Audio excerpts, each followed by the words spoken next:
कुछ भी नामुमकिन नहीं, सब मुमकिन है तेरे साथ।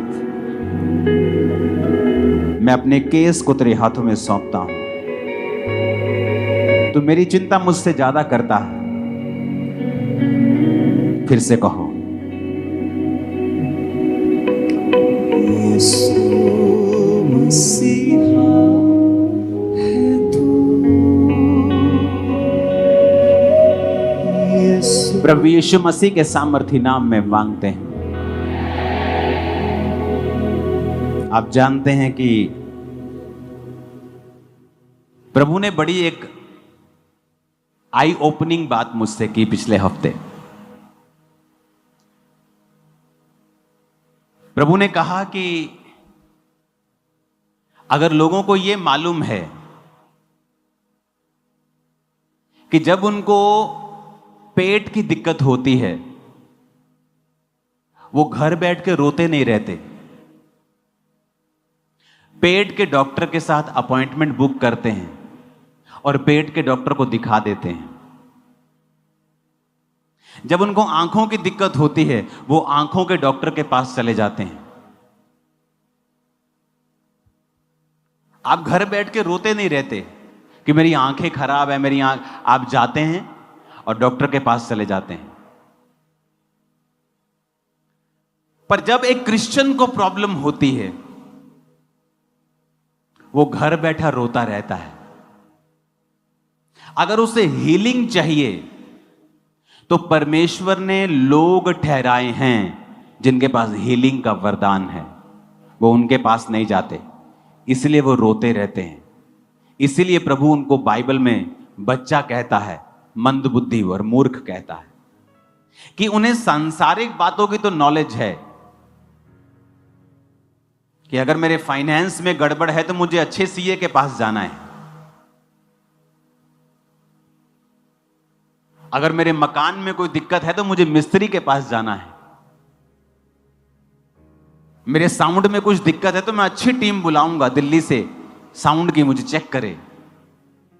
पर जब आपको कोई दिक्कत होती है तो आप ये भूल जाते हैं कि परमेश्वर ने लोग ठहराए हैं जिनके पास आपको जाना होगा। अगर परमेश्वर ने डायरेक्ट अपनी आत्मा के द्वारा कार्य करना होता तो वो कभी ना कहता कि मैंने चर्च में pastors, evangelist, profits, apostles, teachers ठहराए हैं। वो ये कहता कि मैंने अपना आत्मा ठहराया है जो तुम्हारी जिंदगी में काम करेगा। लेकिन वचन क्या कहता है? उसने कहा मैंने चर्च में इन लोगों को ठहराया है कि मसीह की देह उन्नति पाए। आप हील होंगे, आप उन्नति करेंगे। मैं आपको बता रहा हूं, healing is a spiritual thing. आपके कमर में दर्द है, आप बैठकर प्रार्थना नहीं कर सकते फुल कंसंट्रेशन के साथ, लेकिन जब वो दर्द हील हो जाता है आप फ्री हो जाते हैं फुल पोटेंशियल के साथ प्रार्थना करने के लिए। सो healing, deliverance is a spiritual thing. ये कोई शारीरिक चीज नहीं है जिसको लोग जिसकी निंदा करने लगते हैं क्योंकि उनके पास वो वरदान नहीं है। हाथ ना आए थू कोड़ी। ऐसे पास्टर्स भी हैं जिनके पास हीलिंग का वरदान नहीं है। अपने प्रचार से उनकी चर्च में लाखों लोग हैं जो लोग ये बोलते हैं कि हमारे पास हीलिंग का वरदान नहीं, हम सच बोलते हैं इसलिए हमारे पास लोग थोड़े हैं। मैं आपको अकेले प्रचारक बता देता हूं जो इस इंडिया की दूसरी सबसे बड़ी चर्च है, वहां पे 3.5 लाख मेंबर है, सिर्फ प्रचार करता है पास्टर। आपको समझना पड़ेगा परमेश्वर ने लोगों को ठहराया है।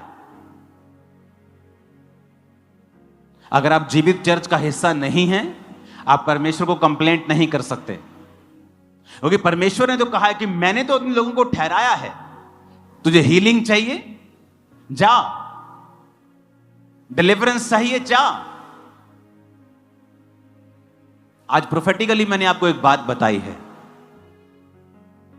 कि 6 मंथ हमने फाइट की है, पहले 6, अगले 6 महीने महिमा के होंगे, ग्लोरियस होंगे, शानदार होंगे, शानदार, बिल्कुल शानदार।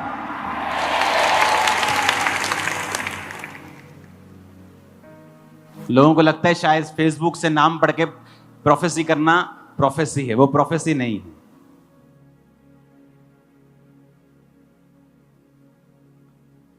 आप अपने लोगों को देखेंगे, अपने रिश्तेदारों को, दोस्तों को देखेंगे कि वो स्पिरिट डबल ट्रिपल 10 गुना ज्यादा खिंचाहट से उनको अपनी ओर खींच रही है और परमेश्वर के भवन में लेके आ रही है। वो आत्मा आप देखेंगे उनके साथ, आप देखोगे।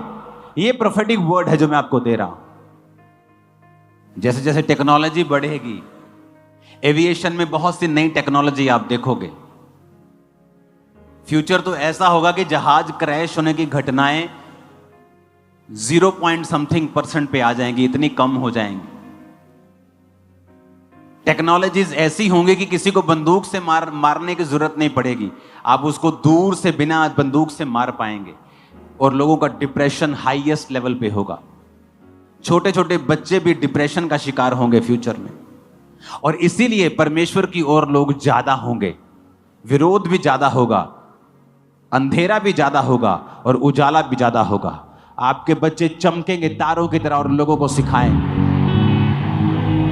और ये ज्यादा टाइम नहीं लगेगा, मैं आपको बता रहा हूं। सडनली कुछ दिनों में, कुछ महीनों में ही टेक्नोलॉजीज उस लेवल पे चले जाएंगी कि जो लोग परमेश्वर में नहीं होंगे वो डिप्रेशन का शिकार हो जाएं।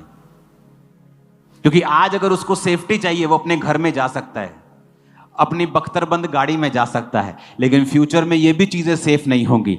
गारंटी सिर्फ उसी की होगी जो यीशु के लहू में छुपा हुआ है। तो लोग ज्यादा जरूरत समझेंगे परमेश्वर में आने की। जिस तरह कोविड के बाद हुआ, लोगों को ज्यादा महसूस हुआ कि हमें परमेश्वर के करीब रहना है। तो आप अगर घर में बैठे कंप्लेंट कर रहे हैं तो गलती परमेश्वर की नहीं है। आपको हीलिंग चाहिए, डिलीवरेंस चाहिए, प्रोफेटिक आपको विजन चाहिए, परमेश्वर क्या चाहता है, आप जीवित चर्च में आएं और सुने फिर परमेश्वर क्या चाहता है। मेरे 21 साल परमेश्वर में पूरे हो जाएंगे।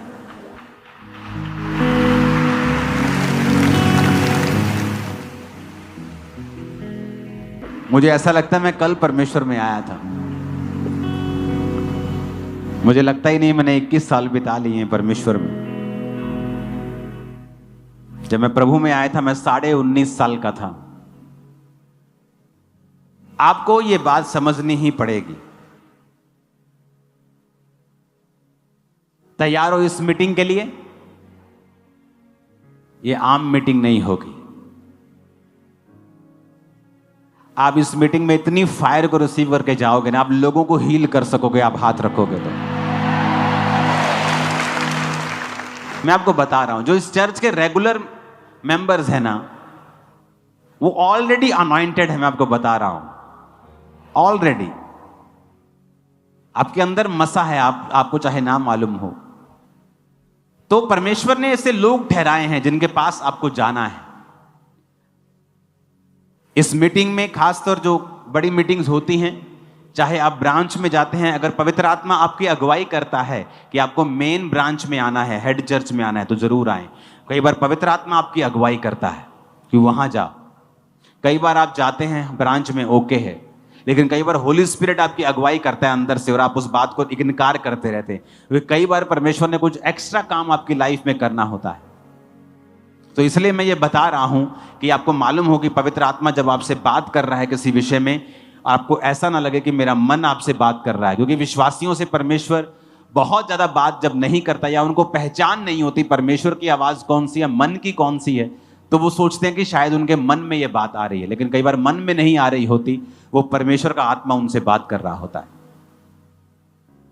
तो एक नियम आप अपनी जिंदगी में बना लें कि परमेश्वर ने डायरेक्ट वो कुछ नहीं करता, बाइबल कहती वो अपने लोगों का इस्तेमाल करता है।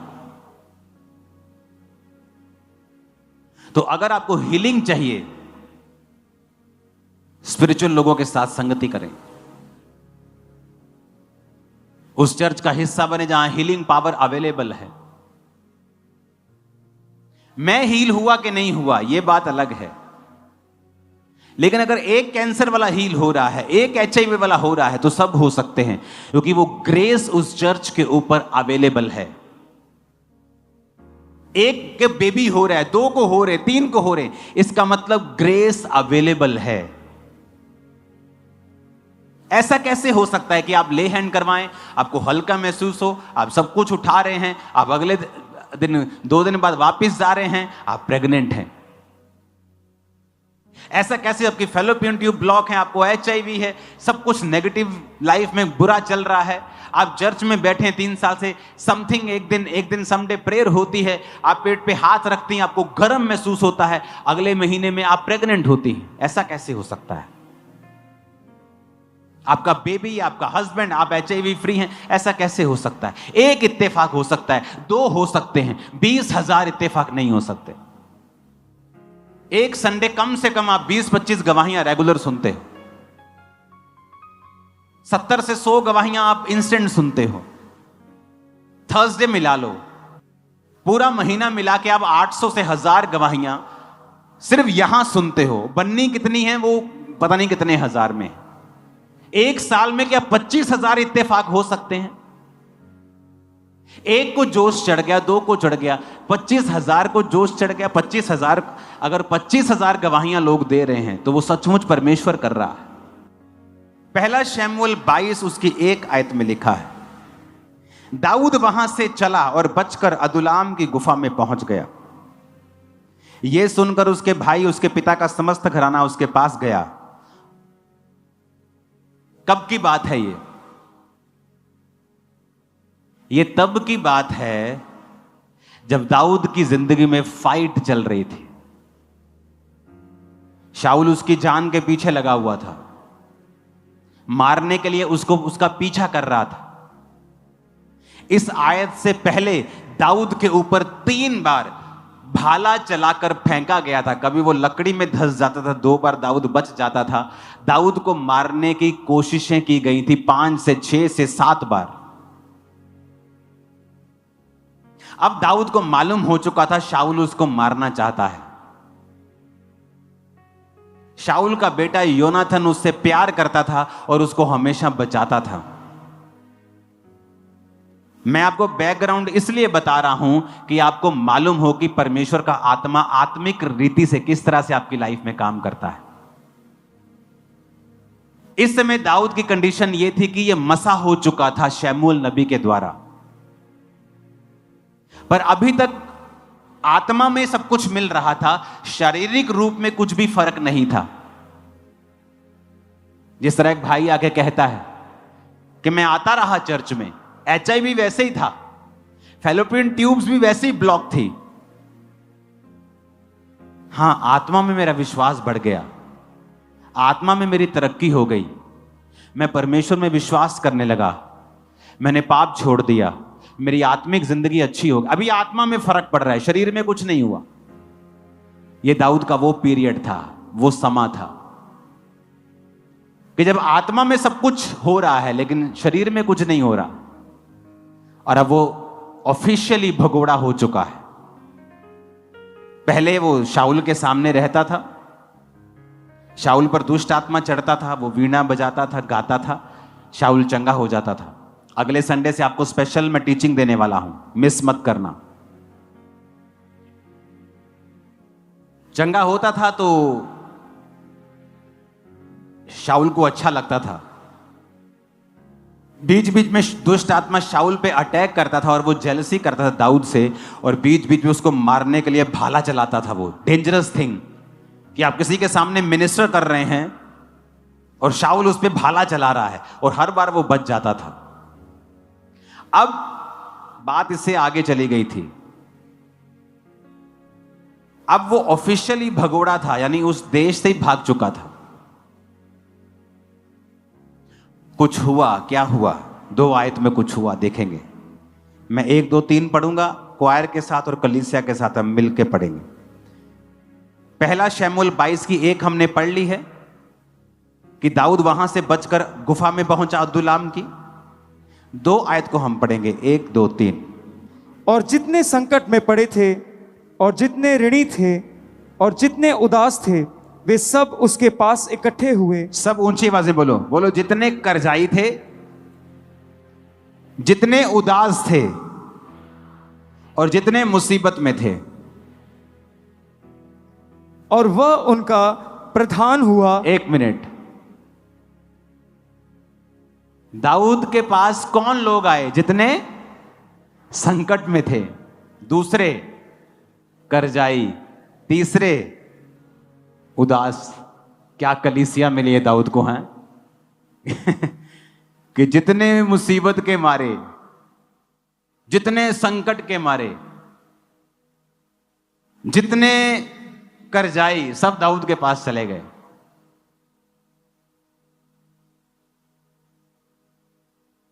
जो पास्टर्स बड़ी बड़ी कलीसिया रखने का दर्शन रखते हैं ना, आप नोटिस करना, जो पहली कलीसिया आपकी होगी, शुरुआती लोग, वो बहुत ही दुखों के, कर्जों के और शैतान के मारे हुए होंगे।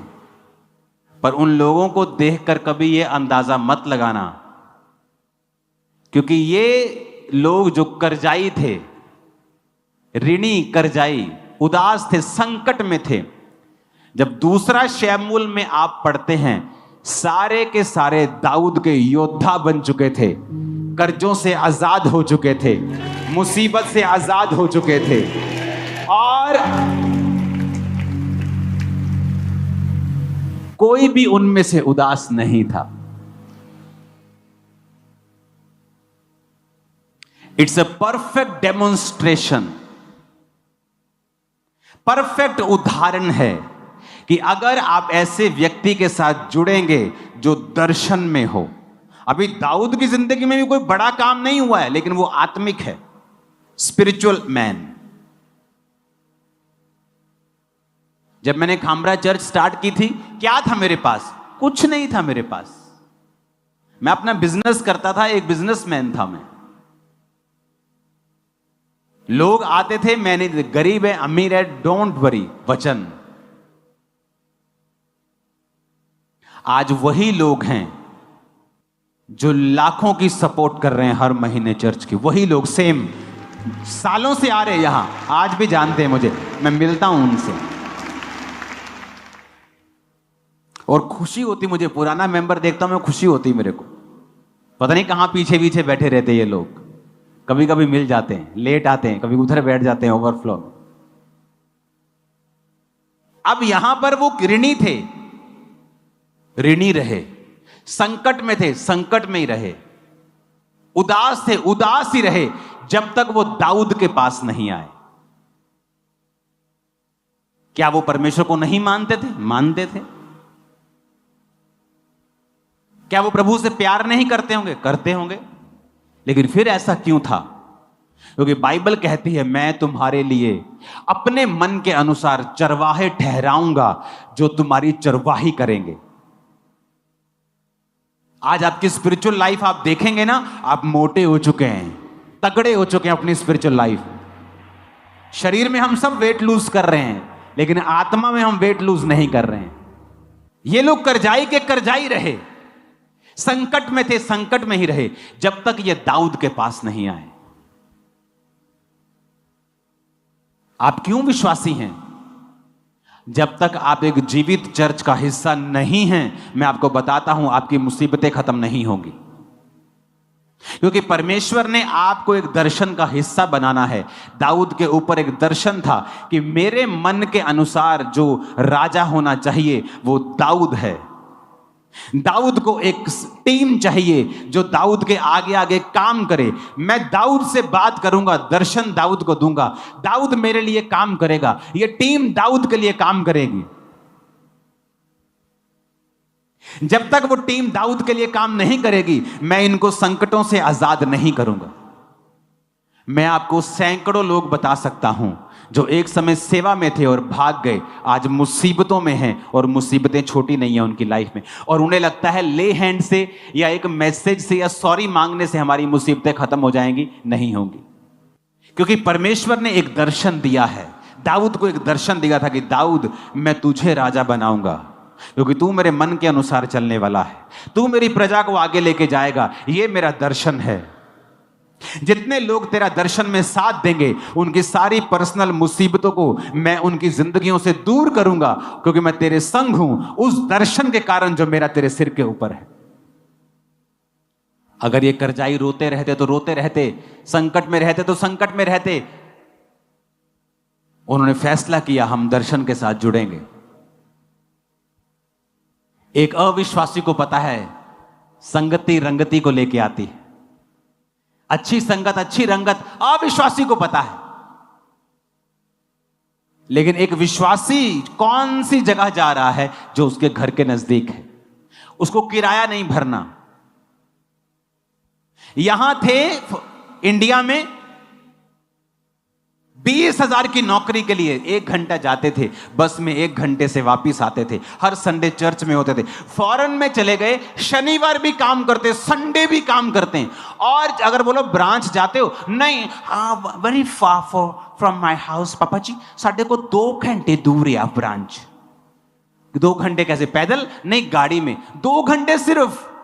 और तुम फॉरेन में हो, अच्छा कमा रहे हो, और 2 घंटे तुम ब्रांच नहीं जा सकते, गाड़ी में तुम्हें 2 घंटे ज्यादा लगते हैं। तुमने अपने आप को इतना सोल कर लिया, इतना तुमने अपने आप को कूड़ा, इतना अपने आप को मुलायम कर लिया कि तुम शैतान के लिए ओपन हो गए कि वो तुम्हें मारे। और तुम भूल गए कि एक विश्वासी को एक जीवित चर्च जहां पर रूहें बच रही हो, उसका हिस्सा 100% होना ही चाहिए। एक विश्वासी सेल्फिश नहीं हो सकता। जिथे सेल्फ रिस्पेक्ट नहीं हैगी, मैं उथे नहीं जाऊंगा। जहां प्रभु ने तुम्हें चुना है, तुम्हारी 10 बार भी बेइज्जती हो, वहीं रहो, क्योंकि वही तुम्हें प्रभु इज्जत भी देगा। तुम सेल्फिश हो, फुल ऑफ योर सेल्फ, अपने आप से भरे हुए हो तुम, कि तुम्हें कोई कुछ कह दे तुम्हें चुभता है, क्योंकि तुम अभी तक मरे नहीं हो। तुमने अब तक अपना क्रूस नहीं उठाया है, अपने आप का इनकार नहीं किया है। मैं आपको गारंटी के साथ कह सकता हूं, जितनी बेइज्जती मेरी हुई है, मेरे मेंटर्स के द्वारा किसी की नहीं हुई होगी। इतना सिखाते थे मुझको वो, और मैंने कभी भी उस चीज का गुस्सा नहीं किया था।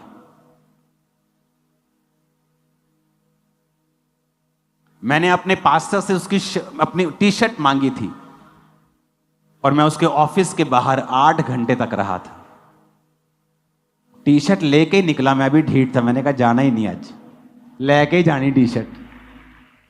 जब तुम अपने आप में मरे ही नहीं हो, तुम्हें किसी वॉलंटियर ने कुछ कह दिया, तुम अपने आप से इतने भरे हुए हो, तुम प्रभु का स्पर्श नहीं ले सकते। जीवित चर्च का हिस्सा बनना आसान भी नहीं है, आपको एफर्ट्स लगाने पड़ते हैं, चैलेंजेस का सामना करना पड़ता है। चर्च को संभालने वाले इस चर्च में 5200, 5300, पता नहीं 5500 वॉलंटियर्स हैं। 5500 वॉलंटियर्स, सब ब्रांचेस मिला के। आपको क्या लगता है, अगर उनमें से 1% भी किसी का दिमाग खराब हो, तो कम से कम 50 होंगे जिनका दिमाग खराब होगा। तो अगर आप किसी के दिमाग खराब करवाने पर दिमाग खराब कर सकते हैं, तो आपको अपना दिमाग ठीक करने की जरूरत पड़ेगी। क्योंकि हजारों में कुछ तो लोग होंगे जो आज सताए हुए होंगे, मूड खराब वाले होंगे। क्या आप उनके कुछ बोलने से निरुत्साहित हो जाएंगे? क्या आपको नहीं पता आप जीवित चर्च का हिस्सा हैं? क्या आपको नहीं पता परमेश्वर ने आपको भेजा है? क्या आपको नहीं पता एक दर्शन के तहत आप यहां पर हैं, और आपकी लाइफ आज से कभी सेम नहीं। ये प्रोफेटिक वर्ड है, कुछ करो या ना करो, आज मैं कह रहा हूं आपकी लाइफ कभी सेम नहीं। आज के बाद एक नेक्स्ट लेवल के ऊपर आप जा रहे हो। आमीन। मेरे को खड़कने वाला चाहिए छत के ऊपर। हालेलुया। पढ़ो इन लोगों को, पहले शमूएल में पढ़ो इन कर्जाइयों को, इन कर्जाइयों को, इन ऋणियों को, इन दुखियों को, इन मुसीबत में पड़े हुए लोगों को पढ़ो। लेकिन मैं आपको बताता हूं, फिर दूसरा शमूएल भी पढ़ना। दूसरा शमूएल 23 उसकी 8 आयत से पढ़ना, जहां लिखा है दाऊद के शूरवीरों के नाम ये हैं, तहकमोनी, यशोब, यशबेत, उसके बाद अहोदी दादे का पुत्र एलियाजर। आपको दाऊद के वीर मिलेंगे। कौन थे ये? वही ऋणी, वही संकट, वही मुसीबत, वही दुखी लोगों की एक छोटी सी कलीसिया, जिसने दाऊद पर विश्वास किया कि इस परमेश्वर ने इसको खड़ा किया और हम प्रभु के काम करेंगे इसके साथ मिलके, और परमेश्वर ने उन्हीं को योद्धा बना दिया।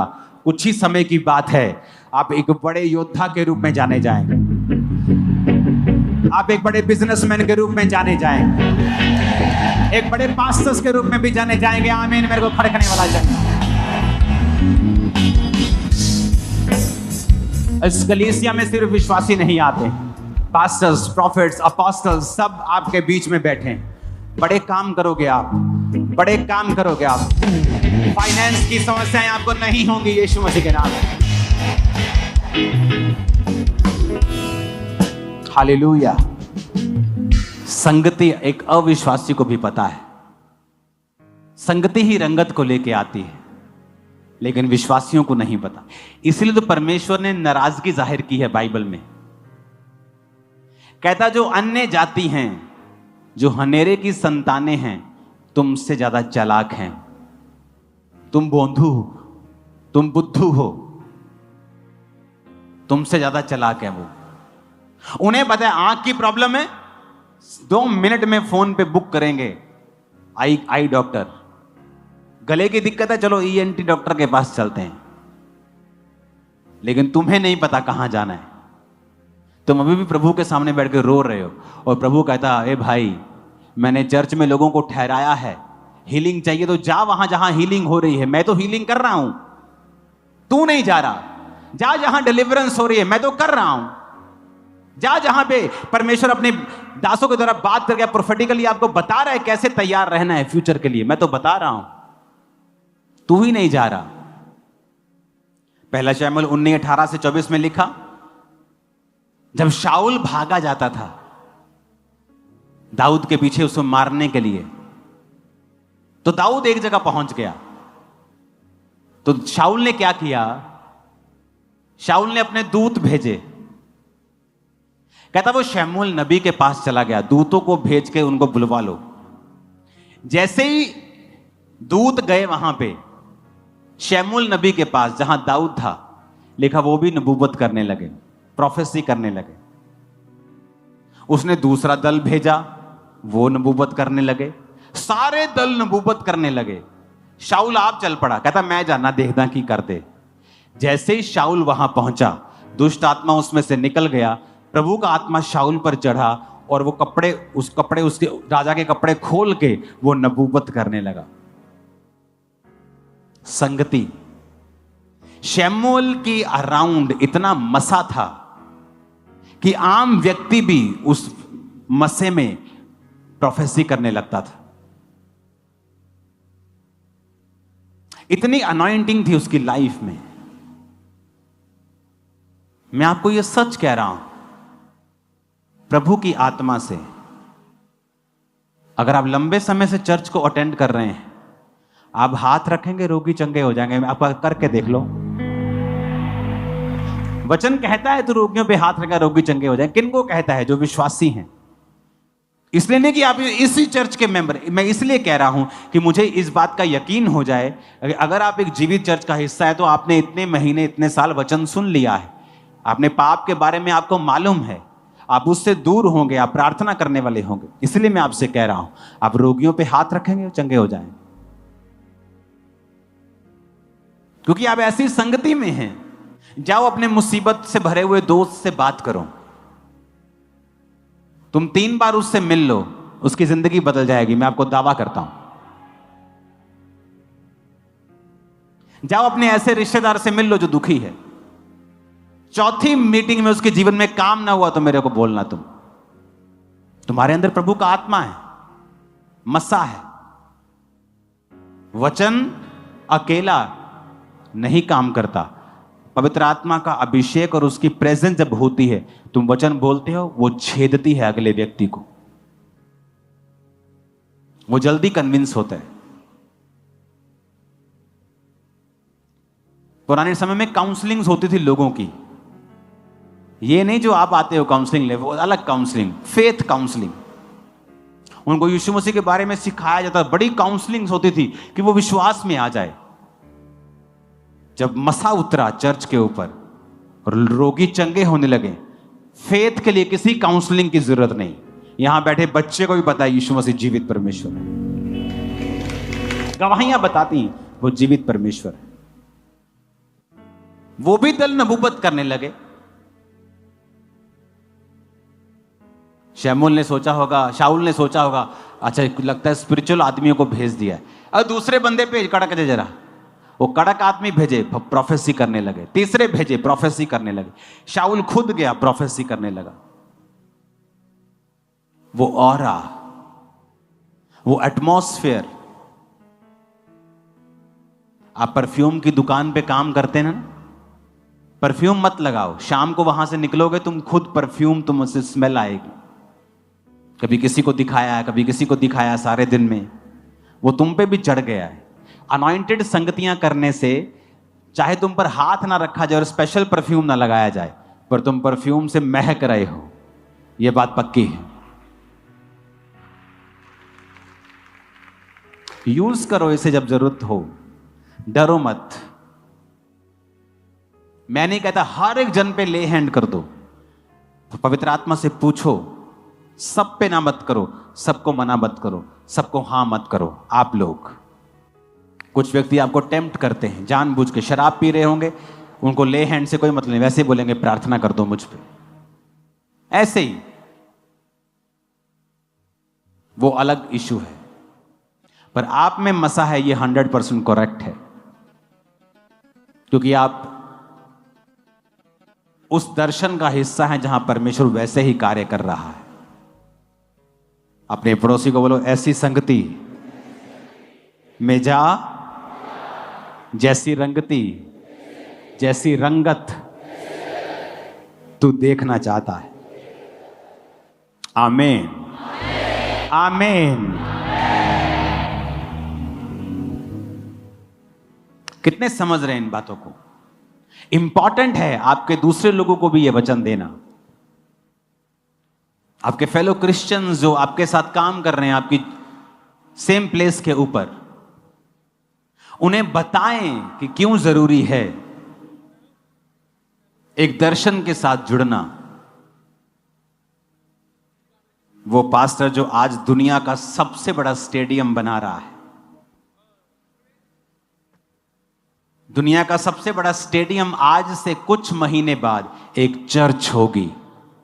दुनिया के सबसे गरीब देश में दुनिया का सबसे शानदार स्टेडियम एक चर्च बना रही है कि नहीं? यह परमेश्वर के हाथ का काम। गुजरात का स्टेडियम, प्योंगयांग का, नॉर्थ कोरिया का, दूसरे सारे स्टेडियम उससे आधे होंगे। जब चर्च बन रहा होता है अनाउंसमेंट भी नहीं करते, वो इस लेवल पे पहुंच गए। अगर अनाउंसमेंट करनी हमें 3000 करोड़ की जरूरत है, एक अनाउंसमेंट भी 3000 लोग आ जाएंगे अपने आप।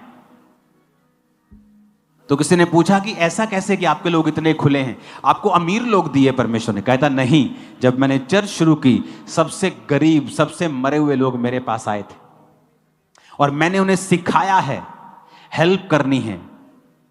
कहते आपने हेल्प करना? मैंने कहा हाँ, टाइथ बोना सिखाया है, देना सिखाया है।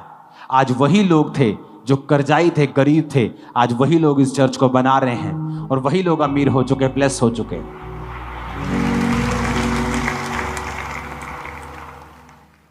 आपके पास थोड़ा आता है, आप सोचते नहीं ज्यादा आएगा तो मैं बोऊंगा। नहीं, मेरा तो साउंड का खर्चा है 10,000, 15,000 तो ऑफरिंग है, मैं टाइथ नहीं बो सकता चर्च का। इसीलिए आप हमेशा फाइनेंशियल स्ट्रगल करते हैं। डिवाइन विजडम लगाएंगे तो वो अलग बात करेगी, शारीरिक बुद्धि सोचेंगे तो वो अलग बात करेगी। डिवाइन विजडम को यूज करें। संगति को कभी अपनी लाइफ से खत्म ना होने दें।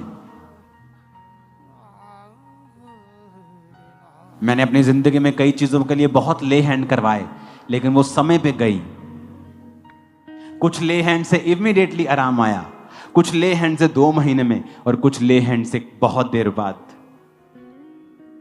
क्योंकि कई बार परमेश्वर की भी योजना होती है आपको कहीं लेके जाने की, और अगर परमेश्वर आपको सब कुछ दे दे तो कई बार आप उसके वचन से और उसकी आत्मिकता से हट जाते हैं। संगति करते रहेंगे तो परमेश्वर का आत्मा हम में काम करेगा।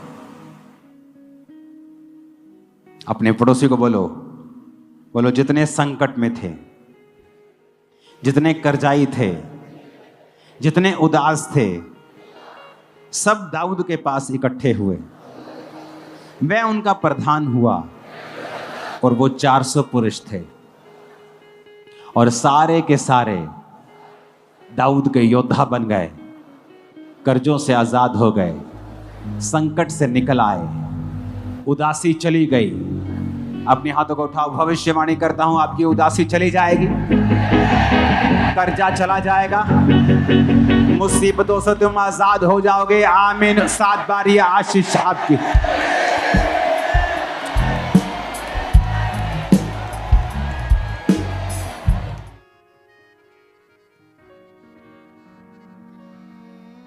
तुझ में ही मेरी जिंदगी, तेरे जैसा कोई नहीं। सभी ऑनलाइन ब्रांचेस, सभी भाई, सभी बहनें अपने हाथों को उठाएं। कहे परमेश्वर से, जिंदा यहोवा खुदा तेरे जैसा कोई नहीं। परमेश्वर तुझ जैसा अनकंडीशनल प्यार, अनकंडीशनल लव करने वाला कोई नहीं मेरे परमेश्वर, सिर्फ आप है मेरे यहोवा। अपने हाथों को उठाते हुए बोले उससे, तुझ में ही मेरी जिंदगी, तेरे जैसा कोई नहीं। तुझ में मेरी जिंदगी, तेरे हाथों को उठाते हुए स्वर की ओर सब जगह